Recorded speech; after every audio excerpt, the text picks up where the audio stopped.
भगवान हनुमान जी आराधना करने पर अपने भक्त की मनोकामना पूर्ण करते हैं। जय सिया राम। जय सिया राम।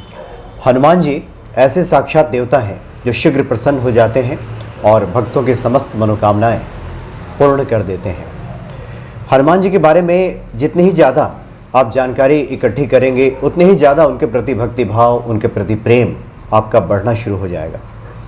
हनुमान जी के विभिन्न मंदिरों में जाकर हमारी कोशिश तो यही होती है कि पंडित जी से हनुमान जी के बारे में विस्तृत जानकारी ली जाए कि हमारी भक्ति में इजाफा हो सके। हनुमान जी के पंचमुखी अवतार के बारे में हमने चर्चा पंडित जी से पहले की है। आज हम पंडित जी से हमने आग्रह किया है कि हनुमान जी के एकादश मुखी अवतार की हम चर्चा करेंगे कि भगवान हनुमान जी ने एकादश मुख क्यों बनाया था, उसका क्या कारण था और एकादश मुखी हनुमान जी कैसे शीघ्र प्रसन्न हो जाते हैं। वैसे एकादश मुखी हनुमान जी का एकमात्र मंदिर सिर्फ उत्तराखंड के देहरादून में है और बहुत जल्दी हनुमान जी प्रसन्न भी हो जाते हैं। और साथ ही पंडित जी जब बताएंगे तो आप ये समझ जाएंगे कि आखिर तुलसीदास जी ने जो जिक्र किया है कि और देवता चित्त न धरे हनुमत से सर्व सुख करे, ऐसा क्यों लिखा है कि एक हनुमान जी में जो तमाम दैव और दैवी शक्तियां हैं वो समाहित हो जाती हैं। इस एकादश हनुमान जी के बारे में आप जानेंगे तो ये भी स्पष्ट हो जाएगा। स्वागत है आपका पंडित जी। राम राम। पंडित, जैसा कि मैंने कहा कि आपने काफ़ी पहले पंचमुखी हनुमान जी के बारे में चर्चा की थी। आज हम आपसे एकादश मुखी हनुमान जी के बारे में जानना चाहेंगे कि भगवान हनुमान जी ने एकादश मुख क्यों धारण किया था और उसका क्या फलाफल मिलता है भक्तों को जब उनकी पूजा की जाए तो। जी देखिए, हनुमान जी महाराज की जैसे हनुमान जी हैं तो अनंत गुण शक्तिशाली है और बल से भी संपन्न है और हनुमान जी महाराज की महिमा भी अपरंपार है। जितना भी कहा जाए उनके बारे में वो बहुत कम है।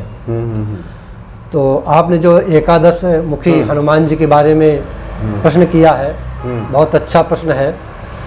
और हनुमान जी अलग अलग रूपों में अवतार लेते रहते हैं, ये हनुमान जी की ही महिमा है। तो एकादश जो मुखी हनुमान जी का अवतार हुआ, किस कारण से हुआ, कैसे हुआ, इसका पुराणों में कुछ जिक्र इस तरह से आया है। कहते हैं कि एक बार एक कालजार नाम का दैत्य हुआ है। अच्छा। वो दैत्य बहुत बलशाली था। एक बार उसके मन में आया कि ब्रह्मा जी की तपस्या करें और कुछ बल अर्जित किया जाए। ऐसा मन में विचार करके भगवान ब्रह्मा जी की एक मूर्ति बना करके और ब्रह्मा जी की तपस्या प्रारंभ किया। कुछ समय काल व्यतीत हुआ। कुछ काल के बाद ब्रह्मा जी कालजार नामक दैत्य पर प्रसन्न हुए और वहाँ पर वरदान देने के लिए प्रकट हुए। बोले, बेटा वरदान मांगो, मैं तुम्हारी तपस्या से प्रसन्न हूँ। तो उसमें कालजार नामक जो दैत्य था उसने ब्रह्मा जी से कहा कि मुझे अजर अमर होने का आप वरदान दीजिए, मेरी मृत्यु ना हो। अच्छा। तो ब्रह्मा जी जब सुना तो ब्रह्मा जी ने कहा कि ऐसा वरदान तो मैं नहीं दे सकता, क्योंकि जो संसार में आया है एक दिन तो उसको जाना ही पड़ता है, क्योंकि ये सत्य स्वरूप संसार है नहीं, जो आया है उसे जाना है। तो ऐसा मैं वरदान नहीं दे सकता, इसके बदले में कोई दूसरा और वरदान मुझसे मांगो। तो उस समय कालजार नामक दैत्य ने कहा कि ऐसा ऐसा करिए कि देखिए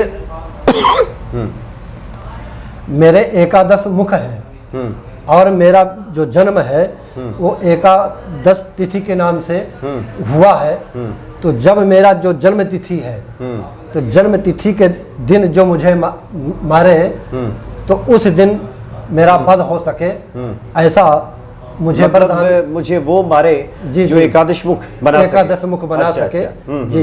तो उस वरदान मुझे वो मार सके, ऐसा मुझे आप वरदान दीजिए।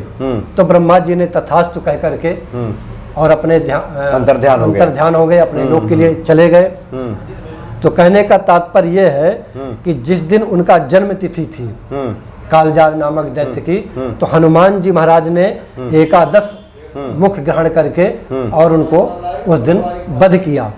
आगे बताते हैं, अब जो दैत्य वरदान प्राप्त करके बहुत आतताई हो गया क्योंकि बल का घमंड तो हो ही जाता है। तो ब्रह्मा जी से वरदान पा करके बहुत बलवान हो गया, शक्तिशाली हो गया। तब तो सांसारिक लोगों को समझने लगा कि सब जीव हमारे समान तुच्छ हैं, हमारा कुछ नहीं कर सकते। तब वो देवताओं को परेशान करने लगा। अब देवता लोग घबरा करके भगवान विष्णु की शरण में जाते हैं।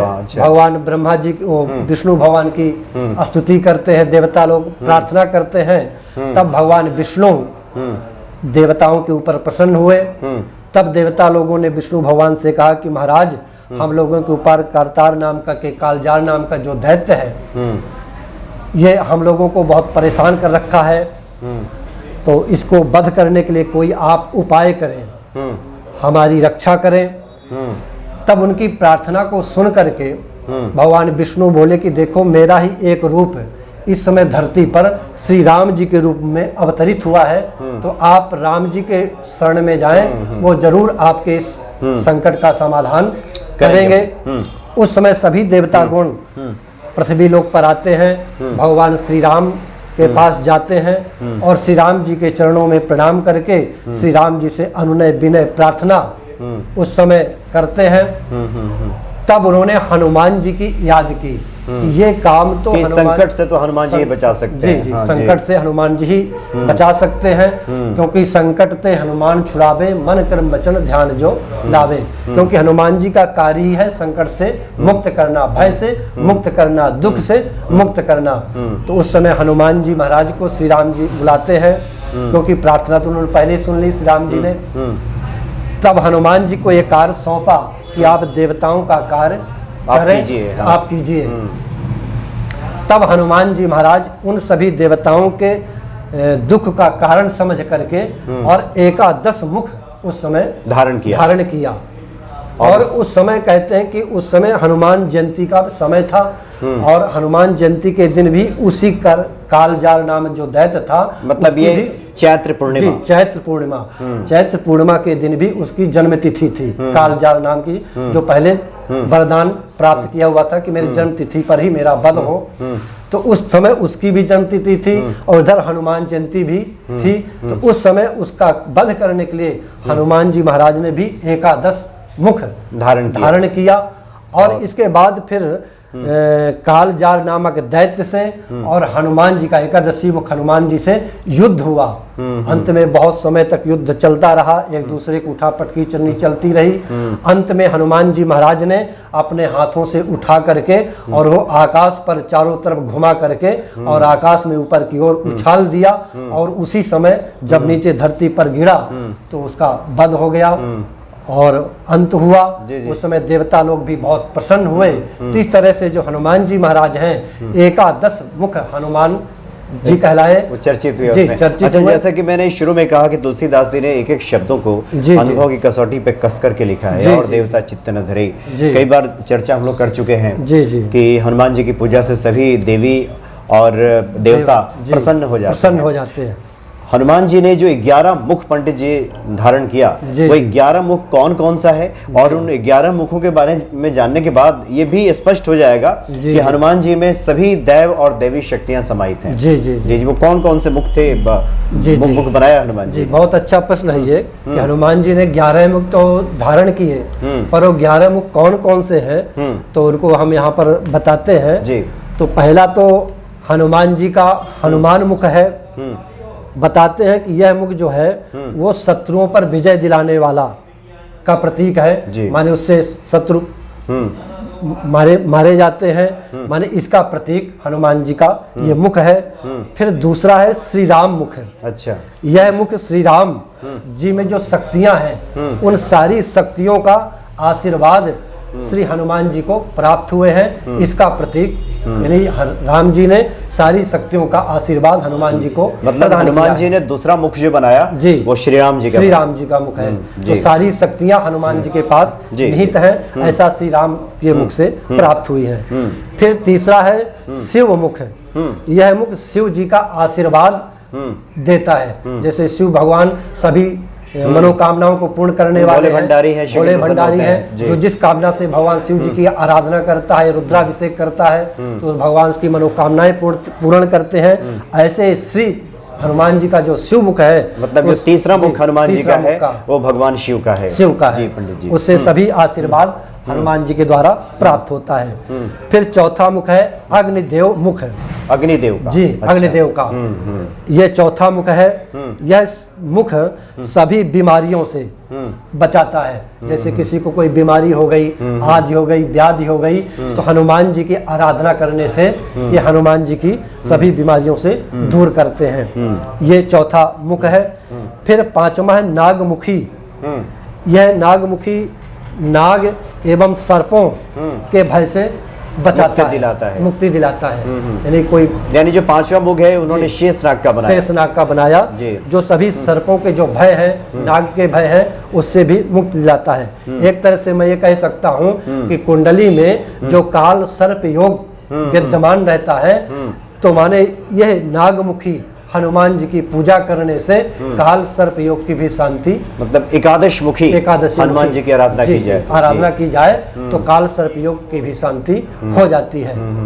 ऐसा शास्त्रों में बताया गया है। इसके बाद छठा स्वरूप आता है गणेश मुख। यह मुख ज्ञान का प्रतीक है। जैसे गणेश जी ज्ञान के, बुद्धि के देवता हैं, तो वैसे ही जो गणेश मुख नामक हनुमान जी की पूजा की जाती है, उससे ज्ञान की प्राप्ति होती है। वैसे भी बताया गया है ज्ञान इनामाग्रगण्यम, तो हनुमान जी तो ऐसे में ज्ञानियों में अग्रगण्य है, तो ज्ञान मुख बताया गया है। फिर सातवां है हयग्रीव मुख, जो सभी समस्याओं से छुटकारा दिलाता है। अच्छा। ये हयग्रीव है, जो ऊपर मुख, हयग्रीव मतलब घोड़े का मुख बना करके ये भी हुआ था, तो सभी समस्याओं से निजात दिलाने वाला हुआ। इसके बाद फिर आठवां हनुमान जी का आता है रूप, वो है नरसिंह मुख। नरसिंहावतार, जो भगवान विष्णु ने लिया था। जी, विष्णु अवतार प्रहलाद की रक्षा करने के लिए और एक भक्त की रक्षा करने के लिए और भक्त का विश्वास दृढ़ करने के लिए, क्योंकि प्रहलाद जी को बताया था हिरण्यकशिपु ने कि क्या तेरा भगवान इस खंभे पर भी है, तो प्रहलाद जी ने कहा था कि हाँ, मेरा भगवान इस खंभे में भी है। तो उसी खंभे से भगवान नरसिंह प्रकट हो गए थे। तो माने भक्त की विश्वास को यह दृढ़ करता है। जी जी, और सभी मनोकामनाओं को पूर्ण करने वाला है। ऐसा ये नरसिंह मुख भगवान का बताया गया। फिर इसके बाद गरुड़ मुख आता है। ये गरुड़ मुख भी एक तरह से गरुड़ जैसे है, तो सर्पों के भी शत्रु हैं, यानी भोजन करने वाले भी हैं सर्पों के। तो गरुड़ जी की जो पूजा करते हैं, गरुड़ मुख की भी पूजा करते हैं, तो इससे भी सर्पों से जो भय होता है, या सभी प्रकार के पंडित जी बंधनों से मुक्त मिल जाती है। क्योंकि भक्त जानते भी हैं कि जब भगवान श्री राम और लक्ष्मण को नाग फांस में बांधा गया था, तो हनुमान जी ने गरुड़ का ही आह्वान किया था, बुलाया किया था। तो गरुड़ जी ने नाग फांस से भी उनको मुक्त किया था। तो माने सभी तरह की जो समस्याएं हैं, उन समस्याओं से निजात गरुड़ मुख के द्वारा हो जाता है, ऐसा शास्त्रों में बताया गया है। इसके बाद फिर 10वां मुख आता है, वो है भैरव मुख। भैरव मुख का मतलब है कि तंत्र विद्या में भैरव मुख का ज्यादा प्रयोग किया जाता है। तो कहते हैं कि जो आसपास की जो नकारात्मक शक्तियां हैं, ऊर्जा है, नकारात्मक जो ऊर्जा है, वो सभी ऊर्जाएं समाप्त हो जाती हैं और सुंदर ऊर्जा का प्रयोग वहां पर, सारी नेगेटिविटी जो बुरी शक्तियां हैं, जी जी, आराधना से दूर चली जाती हैं और हमें शारीरिक शक्ति, ऊर्जा का प्रतीक हमें प्राप्त होता है, ऐसा बताया गया है। फिर इसके बाद 11वां अवतार जो हनुमान जी का बताया गया है, 11वां हनुमान मुखी, वो है बाराह मुख। जी जी, तो बाराह मुख का मतलब है कि सभी रोगों से छुटकारा दिलाना, यानी जो रोगों से पीड़ित हैं, तो बाराह मुख नामक हनुमान जी की पूजा करें, जिससे कि सभी रोगों से उनको मुक्ति मिल जाती है और हनुमान जी सभी रोगों से, यानी पंडित जी कहा जा सकता है कि भगवान विष्णु के जितने तमाम अवतार हुए, लगभग उन अवतारों का रूप मुख हनुमान जी ने वो धारण किया है। और इसलिए यह स्पष्ट तौर पे कहा जा सकता है कि व्यक्ति को इधर उधर भटकने की क्या आवश्यकता है, कोई जरूरत नहीं है। एक हनुमान जी में सारी शक्तियां, सारी दैव और दैवी शक्तियां समाहित है। इसलिए कहा गया है कि और देवता चित्त न धरी, हनुमत से ही सर्व करी। पंडित जी, आपसे हम हनुमान जी को, एकादश मुखी हनुमान जी को प्रसन्न करने के उपाय जानेंगे, लेकिन थोड़ा जानेंगे कि अभी आपने जितनी जानकारी दी, जितनी सारी बातें बताई, उससे तो ये स्पष्ट हो जाता है कि ऐसे हनुमान जी की पूजा आराधना करने के बाद ये हो नहीं सकता कि व्यक्ति की मनोकामना, उसका मनोरथ पूर्ण ना हो। जी जी, निश्चय है कि भगवान हनुमान जी आराधना करने पर अपने भक्त की मनोकामना पूर्ण करते हैं। हनुमान जी की पूजा की भी विशेष महिमा बताई गई है। जैसा कि ये एकादश मुखी हनुमान जी हैं, तो एकादशी मुखी हनुमान जी का पूजा करने का भी विशेष प्रावधान बताया गया है पुराणों में। तो उसमें बताया गया है कि जैसे 11 दीवे, 11 दिया जलाना। अच्छा, यानी जो हनुमान जी की अपनी कोई विशेष समस्या का हमें निदान करना है तो 11 मुखी हनुमान जी का आराधना पूजन करते समय 11 दिन का अनुष्ठान हमें करना चाहिए। उसमें विशेष करके ब्रह्मचर्य का पालन करना चाहिए और जमीन पर शयन करना चाहिए और सात्विक भोजन ग्रहण करते हुए और हनुमान चालीसा का पाठ प्रतिदिन 11 बार करना चाहिए। और एकादश दीवा, यानी जब 11 मुख हैं तो हर मुख के लिए अलग एक दीप प्रज्वलित जी जी, एक एक दीप प्रज्वलित 11 प्रतिदिन 11 दिन तक करना चाहिए। और एक एक करके 11 दीपों को प्रज्वलित करके और हनुमान चालीसा का विशेष पाठ करना चाहिए। और उसमें हो सके तो जिस मनोकामना के लिए हो तो उसके जैसे मंगल भवन अमंगल हारी, दीन दयाल बिरस संभारी, हनुनाथ मम संकट भारी, तो इस तरह से संपुटित पाठ यदि कर संपुट लगा दिया जी, संपुट लगा करके तो उसकी विशेष महिमा हो जाती है। तो इस तरह से 11 दीप जलाते हुए और हो सके तो 11 नारियल एक एक करके प्रतिदिन, यानी दीप प्रज्वलित करें, यानी प्रतिदिन एक एक नारियल जी, प्रतिदिन एक एक नारियल अर्पित करें हनुमान जी महाराज को। और विशेष फल, फलानि यानि रम्याणि स्थापितानि तवाग्रतः तेन में सफलावातिर भवेत जन्मनि जन्मनि। हे हनुमान जी महाराज, मेरी ये विशेष मनोकामना है, इस विशेष मनोकामना को आप पूर्ण करें, उसके लिए मैं आपको ये श्रीफल समर्पित करता हूँ। ऐसा अपनी मनोकामना व्यक्त करते हुए एकादश मुख हनुमान जी महाराज को भेंट करें। एक दिन 11 दिन तक ऐसा एक एक नारियल श्रीफल भेंट करें। अच्छा, पंडित जी ने जैसे कि बताया कि संपुट लगा सकते हैं जिसकी जो मनोकामना हो। जैसे किसी को अगर रोग से मुक्ति चाहिए तो नासे रोग हरे से पीड़ा जपत निरंतर हनुमत पीरा, ऐसा कह करके हनुमान चालीसा के प्रत्येक चौपाई के पहले और प्रत्येक चौपाई के बाद, क्योंकि बहुत सारे भक्तों का सवाल होता है कि संपुट कैसे लगाएं। तो संपुट का सीधा अर्थ होता है कि जो भी चौपाइयां होती हैं 2-2 लाइन की, तो उसके पहले लगा दीजिए जो मनोकामना है। अगर आपको धन प्राप्ति चाहिए तो अष्ट सिद्धि नौ निधि के दाता असवरदीन जानकी माता, और उसके बाद हनुमान चालीसा का पाठ करें। अच्छा पंडित जी, एक और जिज्ञासा है मेरे मन में। जैसे हम लोग हनुमान जी के सामने अभी खड़े हैं, भगवान के सामने, अगर बहुत सारे कई बार होता है कि एकादश मुखी हनुमान जी के चित्र, तस्वीर या फिर मूर्तियां, जैसे कि मैंने कहा कि एक ही मंदिर है उत्तराखंड में, देहरादून में, और हमारी कोशिश भी होगी, हनुमान जी ने अगर चाहा, उनकी कृपा हुई तो हम वहां भी जाएंगे और वहां के बारे में भी हम बातचीत करेंगे। तो अगर कोई आराधना करना चाहता हो और उसके पास तस्वीर ना उपलब्ध हो तो फिर क्या करे? वो क्या मन में उस तरह का एक भाव लाए, क्या करे पंडित जी? जी, सही प्रश्न किया है आपने। जैसा आपने कहा कि उत्तराखंड में ये एकादशी मुख्य हनुमान जी विराजमान है। कहते हैं कि जब श्री राम जी का युद्ध रावण के साथ चल रहा था और उस समय मेघनाद के द्वारा लखन जी को मूर्छा लगी, तो उस समय हनुमान जी महाराज द्रोणागिरी पर्वत वैद्य सुसेन के कहने पर, बताने पर जड़ी बूटी लेने के लिए जा रहे थे। तो उस समय कुछ उनको ऐसा एहसास हुआ कि लगता है मैं थोड़ी देर के लिए विश्राम करूं। तो वहां पर द्रोणागिरी पर्वत के पहले उत्तराखंड में, जहां पर देहरादून है आजकल शहर है, तो वहां पर थोड़ी क्षण के लिए वहां पर वो रुके और कहते हैं कि एक पहाड़ी थी, उस पहाड़ी से ही वो द्रोणागिरी पर्वत वहां पर दिखाई दे रहा था। कहते आज भी जब बढ़िया साफ स्वच्छ वातावरण रहता है तो आज भी द्रोणागिरी पर्वत देहरादून से साफ स्वच्छ दिखाई पड़ता है। तो वहां पर भी हनुमान जी महाराज के एकादश मुख हनुमान जी आज भी विराजमान है। तो विशेष तर के तो नियम यही है कि एकादशी मुख्य हनुमान जी जहाँ देहरादून में विराजमान है तो वहां पर जाकर के और हनुमान जी की आराधना करें, पूजा करें, तो विशेष कार्य की संपन्नता और हमारी मनोकामना हनुमान जी महाराज शीघ्र पूर्ण करते हैं।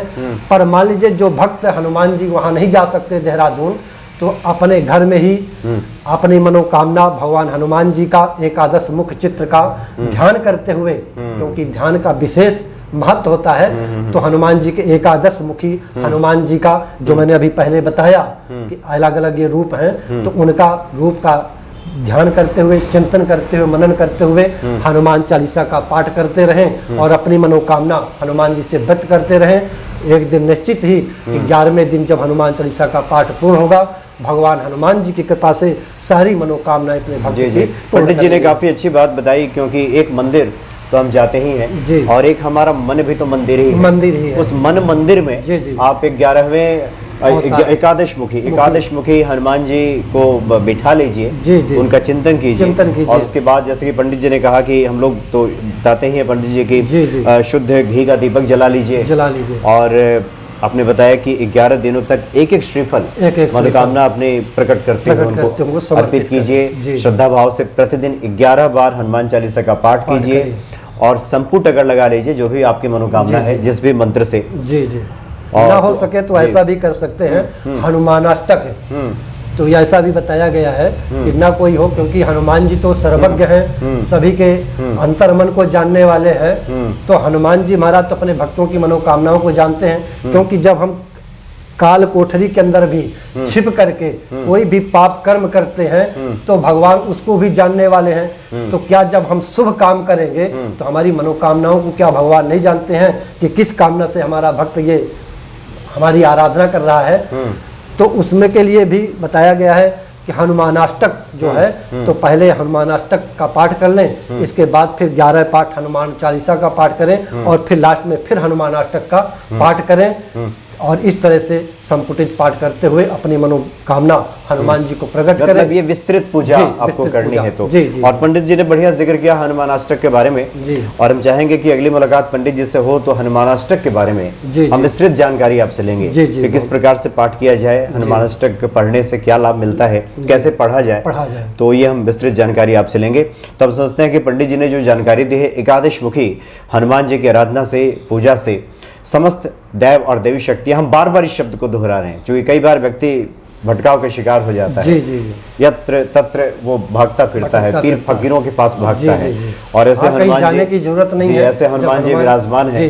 तो हनुमान जी की एक शरण में जाए और इसमें यह हो नहीं सकता कि भक्तों की मनोकामना पूरी ना हो। बहुत बहुत धन्यवाद आपका पंडित जी, आपने काफी अच्छी जानकारी दी। जय श्री राम। जय श्री राम। जय श्री राम।